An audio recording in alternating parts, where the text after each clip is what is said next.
All right, guys, welcome back to the podcast. I'm sitting here with an acclaimed guest, someone whose name for some aficionados, particularly myself included, might not need any introduction. I've spent hours watching his work. How he tells a story, how he's able to weave social justice narratives into his work is incredible. Multi-Emmy award winner, Oscar winner, Mr. Ezra Edelman. Thank you so much for joining us on the show today. Thank you, Phil. I'm happy to be here. No, glad to have you. So, what brings you to Zimbabwe? If we can start there. What brings me to Zimbabwe? Almasi. I was asked to come here by Danai Gurira and do a documentary workshop, which I was more than happy to say yes to doing. Nice. And how's that been going? What's the experience been like? It's been great. I mean, I can't lie. There was a little bit of trepidation as I've never run a workshop or taught a workshop before. I've gone to sort of individual classes at schools in the States, but being tasked with sitting in front of a group of aspiring filmmakers for over a week and teaching them something and or just talking that much seemed a little daunting to me. But the experience has been incredibly rewarding in the sense that all of the, I don't want to call them students because they're all adults and they're all professionals, but they're all extremely bright, curious, passionate, and engaged in a way that the experience has been as rewarding for me in meeting them as maybe it's been for them and getting to spend time with me. Okay. You mentioned a bit of trepidation. Like, what is the one big fear you had before you landed?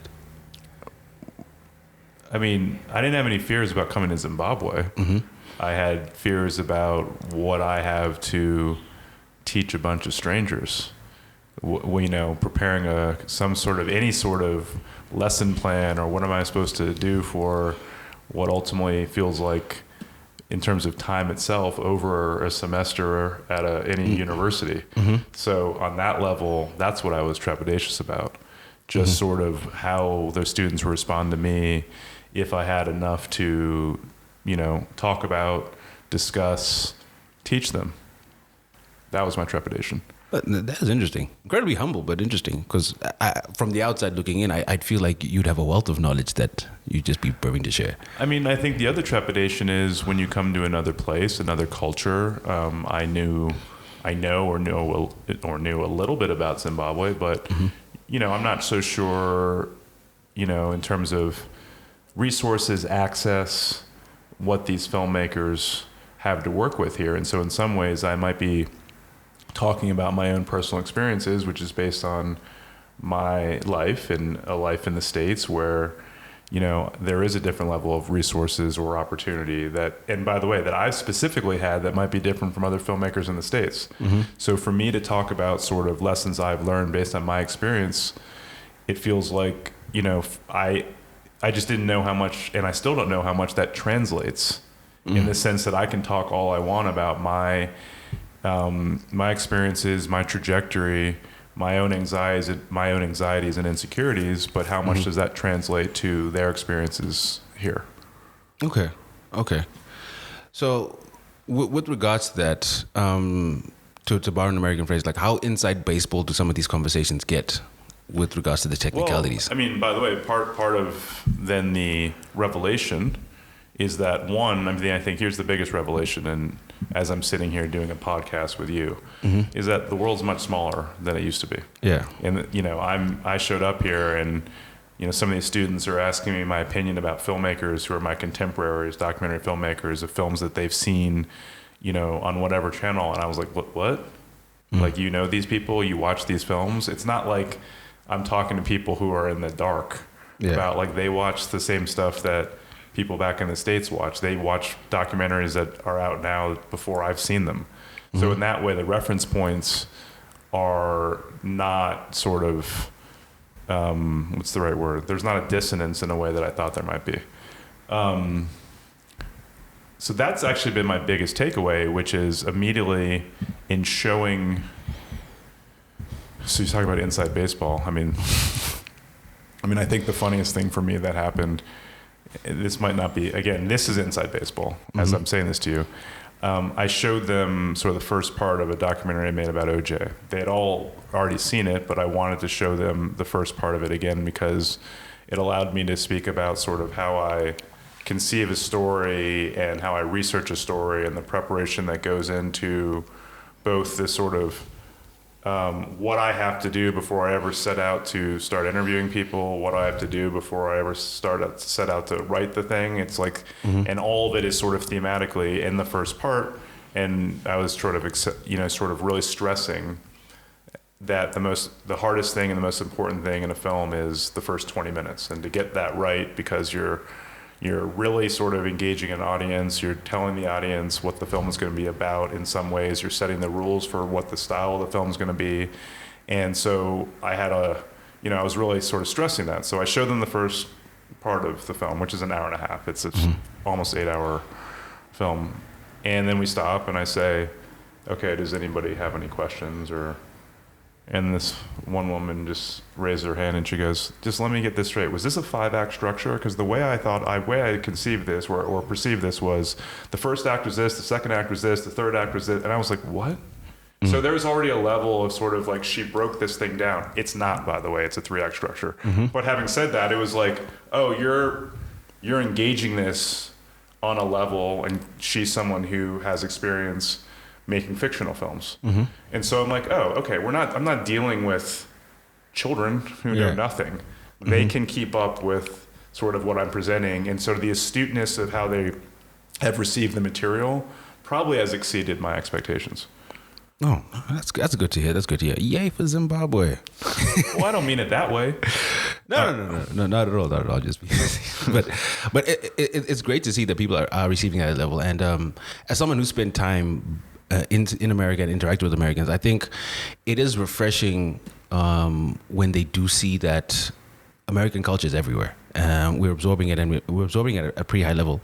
And I think you might be seeing it as well with our creators. There was like phase 1, which is like just ingest as much American content, because that was the genre du jour, as they say.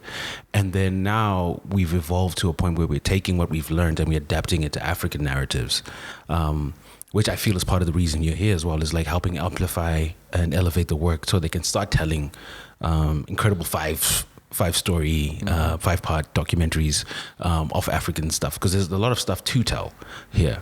To bring it back to like story of OJ, since you brought it up, one of the things I found really incredible about that documentary is how you weaved the parallel of what was going on in LA, the police, how the police interacted with the community, and ultimately how that kind of played a part in how OJ's trial went. Was that always something that you were cognizant of as someone who had to interact with the American culture? Cognizant of in terms of that specific story? How do you mean cognizant of? The overall arc about how like power structures interact with minorities in America. I think I'd answer that. The answer is yes, but I think the answer for the question about the film itself, it's a subject that when approached to take it on, there's been plenty of things that were done about, OJ and whether he committed murders or not, and sort of been going through a trial. And for me, I wasn't really that interested in that. And it was more about what I saw in the story that can transcend the sort of tabloid nature of how it was consumed. And so one of it fundamentally is like, well, how did this happen? And in that way, there was a twofold thing, which is a deeper story about OJ that I think people sort of, stopped thinking about or talking about once this happened. And then the sort of, the story of this city. And again, very much I understood the irony of who OJ was, the choices that he made versus the reality of, every other black person in Los Angeles, if not in America. And the irony with how he was defended and what the conversation was, considering the choices he had made in his adult life. So for me, it was sort of understanding that fundamental juxtaposition and paradox and really mining that territory. So it was a question of how best to fuse those two narratives, and is it possible? And the nice thing about being afforded, a canvas like that is that's really the only way to do that. If someone says, make a film about OJ, or someone said, make that film, but you have an hour and a half to do it, I couldn't have done it.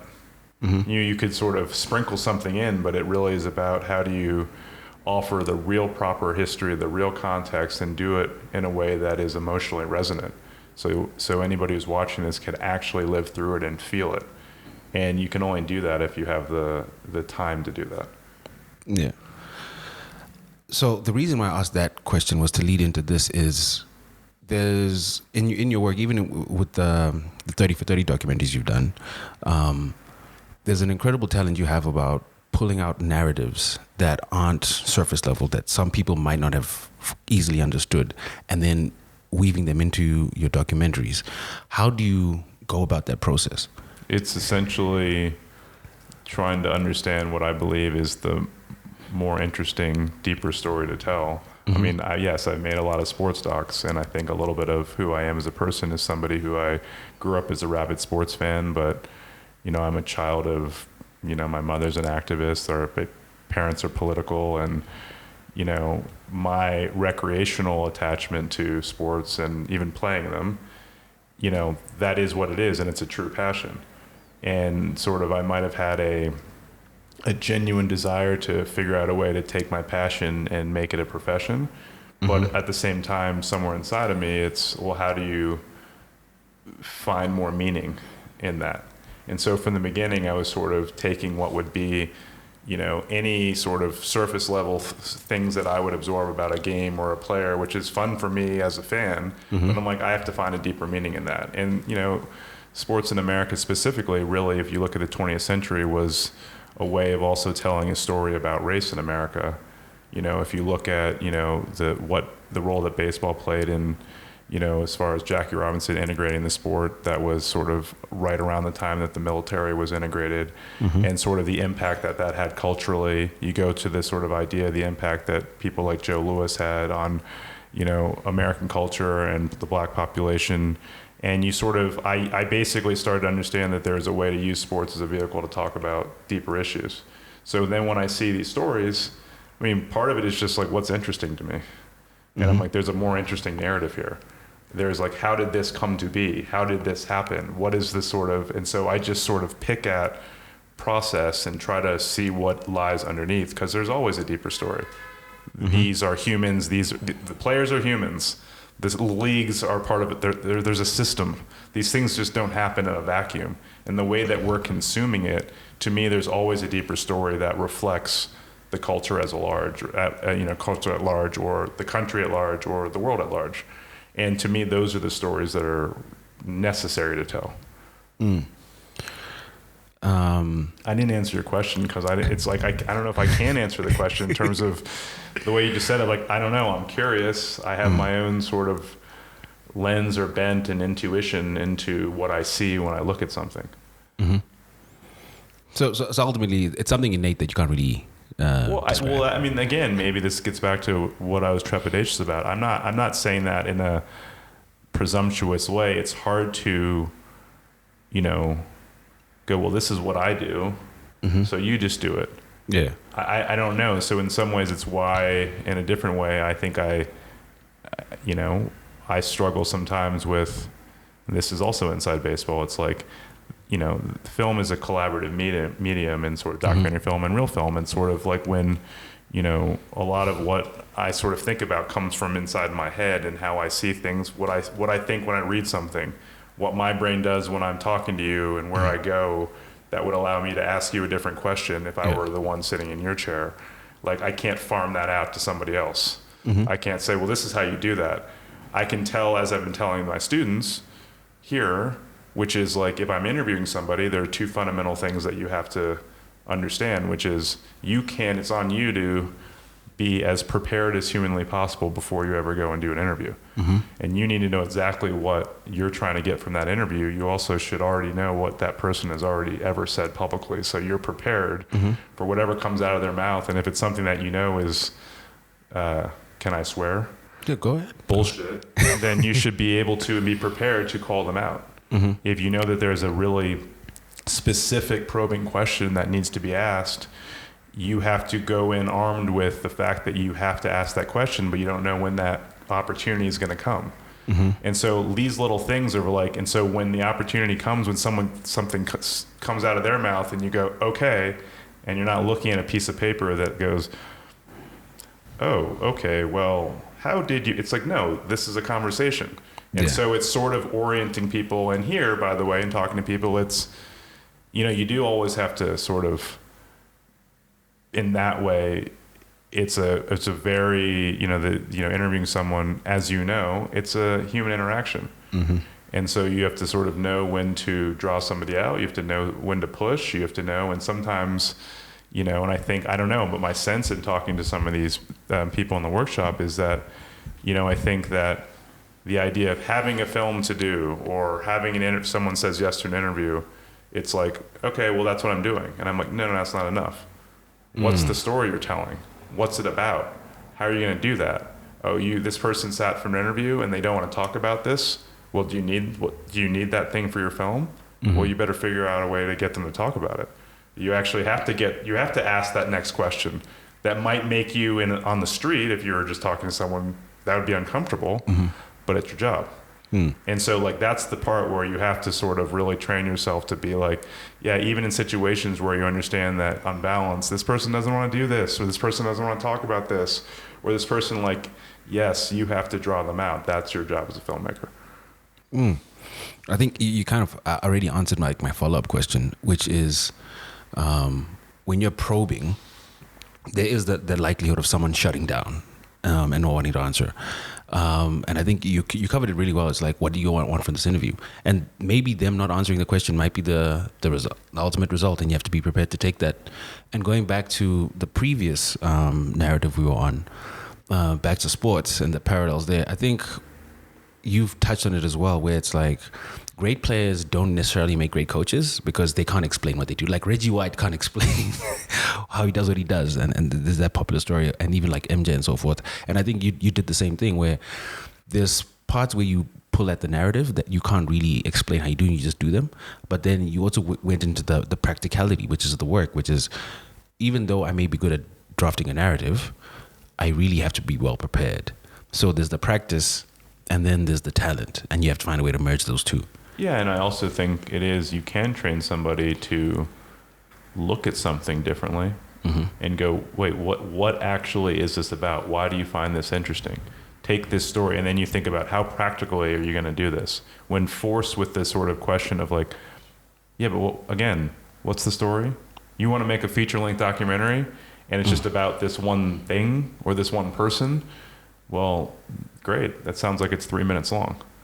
Like, how are you going to sort of tell a story that sort of moves and is propulsive and has turns and maintains tension, and basically trying to have people look at things from all different sides, all different angles, and go as deep as possible? Because that's one thing, and it doesn't just happen in a blink of an eye, but it is sort of having someone try to look at a subject in a different way and realize, and also where, there, if you have a will, there's a way. There's creative ways to do things if you have to do them. It's just in that way, it's like, how creative are you? And for instance, I know that I'm not the most creative person when it comes to that. Like I've primarily, but there are times, I've primarily have made historical films that are rooted in, archival footage.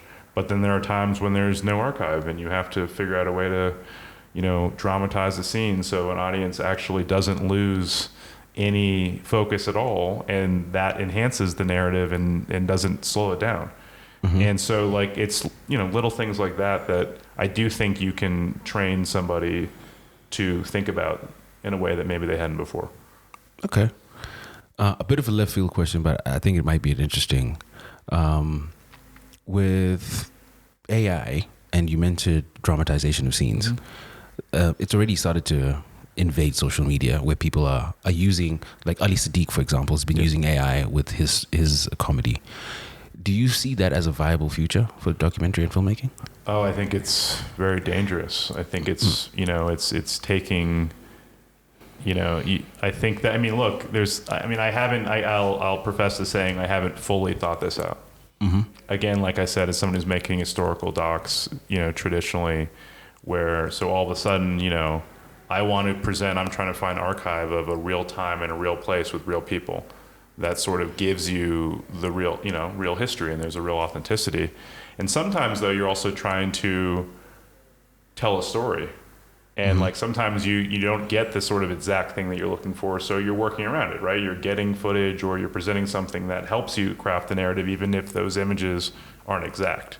Mm-hmm. So then you think morally, ethically, and or practically, what's the difference if you can type something into a thing and says 1935 Berlin nightclub, cabaret, blah, blah, blah, whereas you'd be searching an archival house for the same footage. Mm-hmm. So if you can create it, it's the same feeling you're trying to evoke in the film. Mm-hmm. If you're still, so is that wrong? What does that mean? Mm. And so I don't, ultimately and if you don't know that if the viewer doesn't know that that's what's, it's when you're presenting something as authentic and real when it's not, that's just not okay. Yeah. Now, do I think that there's a tool ultimately that's going to enhance the possibility of telling stories in a more fluid, engaging way? Potentially. But I also really am frightened by the potential for doing away from really being able to mine and present our actual history and real artifacts. Not to mention the sort of real, sort of work that people have done to do all this real archival work, both in the archive itself and in sort of culling through archives. I have a lot of good friends who do this for a living. So the notion that it would just be like, and again, this transcends this specific question, like what AI can do, what a robot can do that a human can't do. Mm-hmm. And in this case, and the fact that you can get to a point where, yes, you could do a podcast where I'm sure you could just create me talking based on my images out on the internet. I've done plenty of interviews, and like imagine that you could do a podcast with me and it's not me and no one would know the difference. So the implication of that obviously is frightening. But like I said, I have not thought this through. My basic reaction to all of this and AI is no. Mm-hmm. But that's me. I'm a little bit of a troglodyte in that way. I just like the way it's always been, and I feel like I can like do my job as well as it. But so the implications though are, it's real. It's scary.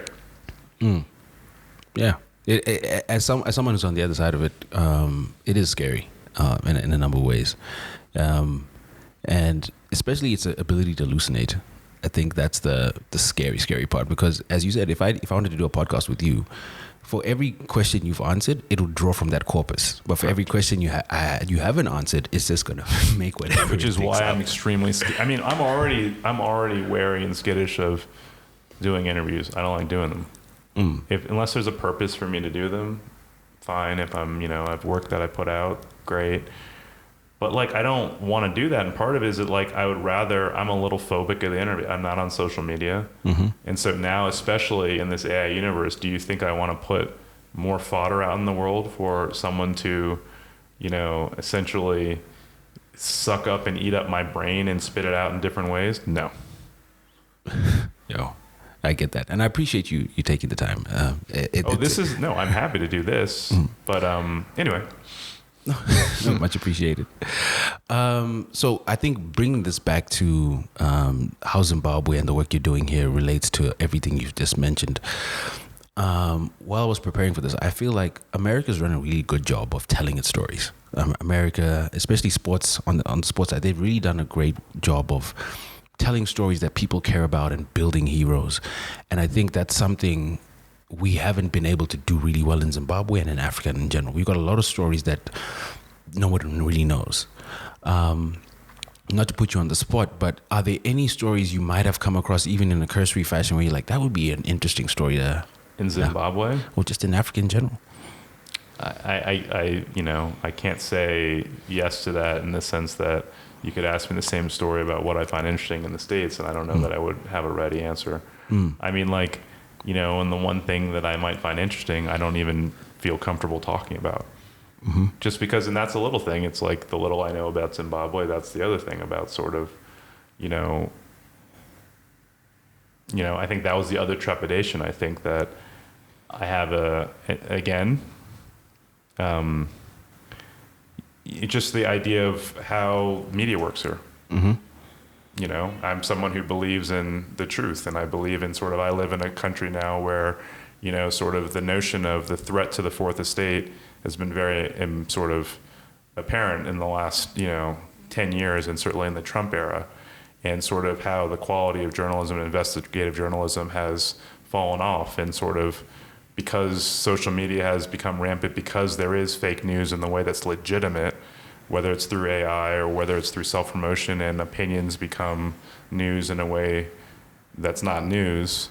I already feel that way about the sort of how I'm living my life in the States. And so, yes, in terms of how the press works here, I'm also, that was my big question about how free people are to tell stories in the way that I might be free to tell stories in the States.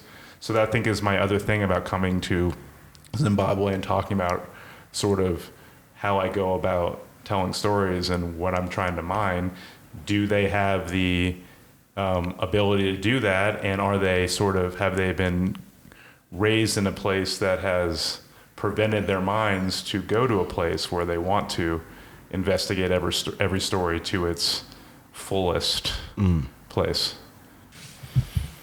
All right. I think that there's a lot of great stories for Zimbabwe. Hopefully, while you're still here, I'll keep my eye out. The filmmakers. I mean, there's great stories about sports. I think that's one thing that's severely lacking that I'm very envious of, is like how you guys tell stories about your athletes and how you revere them, and those stories. We've got a lot of great stories. After this, I'd love to talk your ear off about some of the stars we've had. Please. It is interesting though that like, again, sports is a vehicle where, a way of exporting, knowledge of one's country oftentimes comes from sports in that way, in a very sort of like, so you go like, if there are sports that get played, it's like, again, the World Cup's next year, you end up, depending on who you come from, it's like, that's a way of introducing a country to the world, is through the Olympics or through the World Cup. Yeah. And if Zimbabwe historically has not sort of been in these venues and been as successful in a way that other African countries are, it's like another way where, you feel like I might not be as in touch with what that place is or what the culture is. And that's where sort of sports can be a great ambassador and a great way to sort of, again, make the world smaller. Yeah. And I think with a lot of us in Africa in general, I think that's how we really became acquainted with the American Sports Project, the American Democratic Project, but then as a byproduct, the Sports Project. I think one of the first cartoons that introduced me to American sports, that made me fall in love with sports in general, was Pro Stars. So Bo Jackson, Wayne Gretzky, Michael Jordan. Do I know more about the Ivory Coast because of Didier Drogba? Do I know more about Liberia because of George Weah? And so when you happen to have these transcendent athletes who end up playing in the Premier League and I have access to them, it sort of, opens up, sort of my curiosity about these places. So if there were, who's the Zimbabwean Didier Drogba? And if there were, and again, I'm not saying that's the way it works. I'm just saying in some cases, that's the way it, I mean, it doesn't quite work the same way. It's like, I'm interested in Egypt because of Mo Salah, or I know plenty about Egypt. But so it's a sort of, there are certain cases where, certain athletes in certain sports can help sort of expose a country to the world. Yeah. To answer your question, I probably, the first one would be Bruce Gobler, because he was the goalkeeper for Liverpool. And then even won the Premier League title with them. And then we've got Peter Ndlovu, who was the first black Zimbabwean in the Premier League. Oh, tell me his name again? Peter Ndlovu. Oh, okay. I didn't know that. Yeah. See, you learn something every day. The more you know. Now I know that where one of the people who someone I met here is a great guy. I now know why he is a Liverpool fan. or potentially why he's a Liverpool fan. Yeah, I'm a Liverpool fan too. I grew up indoctrinated. Yeah, I'm an Arsenal fan. Yeah.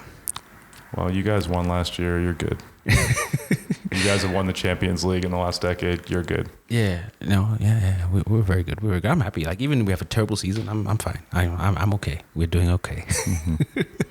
Okay, let's move on. Right. I think bringing it back to the work you're doing here, because I really want to try to dig into that. How much longer are you in Zimbabwe? I'm leaving on 3 more days. I've been here a week, so 3 more days. And you've been here a while. So what's your overall takeaway from Zim? Because I understand you did a bit of tourist activities before you dug I went deep to into Victoria Falls for a couple of days before I came here. I mean, I was in Botswana before that. And what's my takeaway? Again, broad question. Very nice people. Like I keep saying, you know, you don't know what you don't know before you get someplace. On all levels. So everyone's very nice. When I say everyone's very nice, it's also like everyone's very engaging. Like every person I've gotten into a car with, like who I've taken from like InDrive, they want to chat. They're curious about my interest in like what my reaction to Zimbabwe has been. They want to know how I feel about the food, the people, the things to do. Like, and it's like in a way that like, it's really refreshing. And so my response is like, you know, it's different going to Victoria Falls, which is a tourist destination and, you know, and lovely. And you're seeing animals and, you know, you're on the Zambezi River and you're having a sort of certain time. And coming here where this is a big city, and I would say Harare is a lovely place. It doesn't seem to be a place that caters to tourists. You know, it's a place where people live and it's this, you know, sort of seat of government, you know, but it doesn't feel like there's a lot of things to do. So in some ways I would say it's striking to me how touristy Harare is as far as and that's another thing. If there's another way of building and interest in your country. I mean, like, so far, by the way, I've enjoyed being here, but I've also just been hanging out in an apartment and going and talking to students for 7 hours and like having dinner and watching something and going to sleep. So I can't say I've had so much opportunity to see so much here. Okay. Hopefully we can try change that. What I was trying to do, I keep asking these broad questions because I'm trying to soft launch you coming back, you know. I'm here, man. Be happy that I'm here. You know, it's the power of Danai Gurira that she could ask me to do this. And, you know, I think in a different time in my life, I would say, you know, I will be working. I don't know. I have time to do this, but like, sure, of course. Yeah. And like, if she's dumb enough to think that I could be helpful, you know, to a group of students here, then sure, I'm happy to come. And I'm really happy I came. But like, yeah, I'm not quite thinking about coming back right now. Not because I don't like it here, but like, sure, if the opportunity presented itself and the world and the time and the space and life presents itself, sure, I'd be happy to come back. Okay. It is striking how unassuming you are, you know. Unassuming how? As you just said, like if she's dumb enough to think I could add value. I mean, if I had your IMDb page, I would be insufferable. Insufferable. Would you? Oh yes. Oh, without a shadow of a doubt. Tell me how that insufferableness would manifest. Do you know who I am? I just started whipping out awards. I don't know that you would. I mean, I don't know you very well, but like, you know, I mean, anyway, so yes, I think that like, look, there are, I don't know how to answer that question. No, that's but I mean, I think maybe there's also something that I would like to try to impart to the filmmakers who I'm spending time with. I'm no different from them. Like I said, I might have difference in terms of what was my access and my opportunity and what currently are my access to resources to potentially make things. But I'm not any different than them in terms of my insecurities, my confidences or lack of confidence, you know, sort of like the pain and suffering that goes into making something, not knowing if you're going to be able to do it, this sort of leap of faith every time that you actually, you know, decide to do something and, you know, not knowing if you're going to be able to complete the task. Like, these are universal things. Just because you've done something before and just because you won awards doesn't mean all of a sudden you think you're great and these things just magically happen. And doesn't mean that, like, I'm sitting here as being like, I don't know what I want to do next in earnest. I don't know how I want to spend my time. I don't know sometimes if it's worth, making things, because it's difficult to do, at least for me. And so I think in that way, that's also one thing I'm trying to impart to them. It's not just like, oh, this shit's easy. It's like, no, everything when you decide to make a film, it's hard work. It's real sacrifice. Especially, you can't aspire to make good things and think it's just going to happen. There's a level of sort of focus, if not obsession, I think that comes with that process that I would like. By the way, I don't want everyone to sort of have my process or certainly to experience any level of pain and anxiety that I happen to feel when I go through making things. But I do think this sort of understanding the commitment that it takes, in addition to the, creativity and ingenuity and sort of, and sometimes good luck, by the way, which is a result of the hard work that gets put in. Luck is a residue of design. It's like kind of that basic sort of thing that I do want them to understand, not in a way to deter them, but just be realistic. You can't just snap your fingers and say, I want to make a documentary about elephants. Great. What's that going to be? What about them? Why is this different? How are you going to do it? Is this an investigative film about the way elephants are poached? Is this a sort of arty film about the way that they like walk in a parade? Is this like, oh, by the way, if you're going to do that, how is that interesting? Like, how is that, like, all these sort of things? Like, anyway, I'm going off on a little bit of a rant, but like, yeah, I don't know. To me, that's actually a very valuable rant, because in a certain way, you dim the work you've done to a certain degree, and I don't know if that's the right word, but at the same time, you show and you justify how it is special. So I think all creative people, there's what I call the trough of disillusionment, right? Where The trough of what? Disillusionment. Okay. Like, where you're doing a creative project and you start doubting, that self-doubt starts creeping in, like, why am I doing this? Do people even care? Like, will this work? Why am I, like, oh, I don't even know I'm going to fund this. How am I going to keep working on it? But as you say, if you persevere and you get to the end, as long as you have a product and if you ask yourself enough of those probing questions, that product should have some intrinsic value, and that will be borne out once you release it. And that process in itself is incredibly difficult and valuable. And you imparting that information to the students, I think, is really impactful, because outside of the process, which is somewhat universal, there are the external factors. So you might be editing a video and you lose power, and you might lose that session and you're disheartened and so forth. But if you continue to push through it, there's still going to be a form of success. And that's what I'm trying to drive home, is that, yes, there might be differences culturally, circumstantially, whatever, but the same principles seem to apply. There's a universal truth there. It's interesting how you say that. This, again, I've said that, I think, yesterday, in terms of the same principle applying. It's kind of what I said before, where, you might have convinced somebody. There's a woman, I'm not going to sort of speak in terms of the specificity of the project. Oh, you convinced a woman to, do a film about her. And, and like, that's great. And by the way, this is a film that will be like emotional and great, and sort of, it's for good. And then, but fundamentally, to make the good film, that she needs access to her in a way that would go beyond what this woman wanted. So in my mind, I'm like, well, okay, so here's the pickle. And by the way, there might be a cultural difference between like how comfortable people might be, in the States versus Zimbabwe, in terms of how long might it take me to convince you to give me access to something versus how long it might take someone here. I don't know. What I do know is that there's an urgency in terms of the time of what's happening, and you're making this film when you decide to make this film.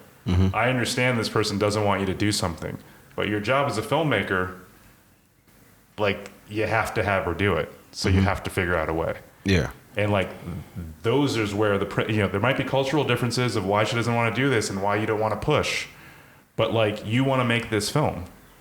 So you don't have a choice. You just have to figure it out. Yeah. Like, and that's where the principles apply no matter where you are.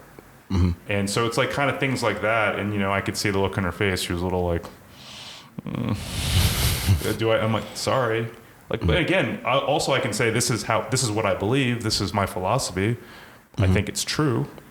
And so it's where also, I can hopefully like push some of these people to understand that you might have to go beyond what might make you comfortable in engaging with the subject and trying to make a film. Okay. I think we're about to run close on time because you do have a workshop to go run just now. That's fine. As you near the end of this workshop and this experience that you've had, what do you think? You mentioned that the filmmakers are really technically adept early on in this conversation, but are there any other positive takeaways that you have that you feel that Zimbabwean listeners or Zimbabwean filmmakers can look to as a guiding light from your time here? I mean, I don't know. I mean, I just have a really. I mean, I'm not pausing because I'm, thinking. I mean, what I would say is I believe in the power of storytelling, and I believe the power of truth in storytelling, and that there is a class of artists here who want to tell stories in the nonfiction realm is heartening, because I think the way that you affect change, the way that you can really sort of speak deeply to people's brains and hearts is through documentary, and that there are a class of artists here who want to make documentaries about Zimbabwe in all facets. I just find to be, I don't know, it's just inspiring. And so what I would hope is that I want more people to think this is, a valuable medium and, a viable way to make a living. I think that's an important tenet. It's like a valuable way to make a living, because creative arts aren't seen as a career path here. I mean, sometimes, and this is going to sound, maybe it sounds pretentious, and it's not like I think of this in a way, but I feel like, sometimes when you look at different cultures and societies, look at, sort of one metric is the artist, the quality of the artist, the impact of the artist. They're sort of the ones that, are the translators and the messengers of, those particular worlds. And I think they add color to a place necessarily. And, I just, what Almasi is doing and what Danai has done is invaluable as far as, both putting on plays, developing and growing a class of playwrights and artists here, and she's done it sort of both by being here and being abroad, and sort of for me to be here and contributing in any way, even if it's, in a different genre, like I'm all for it. And I hope that this is something that could be sustained, and that there are more documentary workshops in the way, in the years to come, in the way that they have now sort of figured out a way to put on plays and cultivate sort of a new class of playwrights on an annual basis. So hopefully, the same thing can happen in documentary. No, I'm excited for it. I really look forward to that. Yeah, man. Thank you so much. Sure. Thank you. So let's talk about the Warriors. Let's not talk about the Warriors. I got up and I immediately look on and I'm just like, for fuck's sake. It's frustrating. Well, yeah. Welcome Wait, to do my. you actually want to talk about the Warriors? No, I'm just. No, we could. I could talk carry on. Yes. My half my daily brain is focused on the work I'm doing and the people in my life, and the other half is focused on the Warriors and Arsenal. So it's like this is me. This is the life of a sports fan. This is the tortured existence. This is the tortured existence of a sports fan. No, but thank you so much, Ezra. Really appreciate it. This is great, man. Thanks, Thank you Phil. so much.